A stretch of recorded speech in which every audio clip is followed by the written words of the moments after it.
Hi folks, అందరికీ నమస్తే. ఈ క్వశ్చన్ గిట మనకి 2023 సప్లీ పేపర్లో వచ్చింది. సరేనా? ఇక్కడ మనకి ఏమి ఇచ్చిండో అది రాద్దాం. డిస్టెన్స్ అనుకోమన్నాడు. డిస్టెన్స్ ఫార్ములా ఏంది భయ్య అంటే mod c1 - c2 √a² + b². Parallel లైన్స్కి. సరేనా? గివెన్ లైన్స్ చూస్తాం. మీరు నీట్గా రాసుకొని 3x - 4y = 12, 3x - 4y = 7. మీకు ఉత్తి ఆగమాగం కావద్దంటే ఈ లైన్ని నేను ఏం చేస్తా అంటే ఇంప్లైస్ ఇక్కడ పక్కకు రాస్తున్నందుకు ఇంప్లైస్ రాస్తున్నా, కింద రాసి ఇంప్లైస్ రాసుకోవద్దు.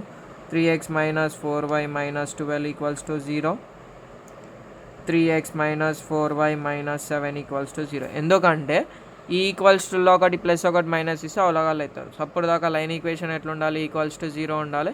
=0 పెట్టినా అయిపోయింది. దీని తర్వాత ఏం చేస్తాము? ఇది ABC1 C2 ప్యారలల్ లైన్స్ అంటే ఏంది? ఎక్స్ కోఆర్డినేట్ వై కోఆర్డినేట్ చేయమండి, కాన్స్టెంట్ ఒక్కటి తేడా ఉంటుంది.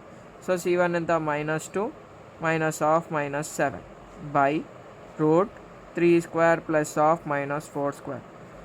-12 + 7 బై 3² 9, 4² 16.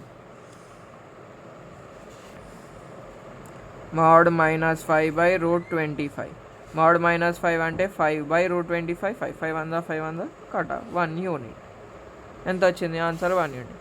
ఖాళీ మనకి distance between two parallel lines formula వస్తే సరిపోతుంది. Thanks for watching.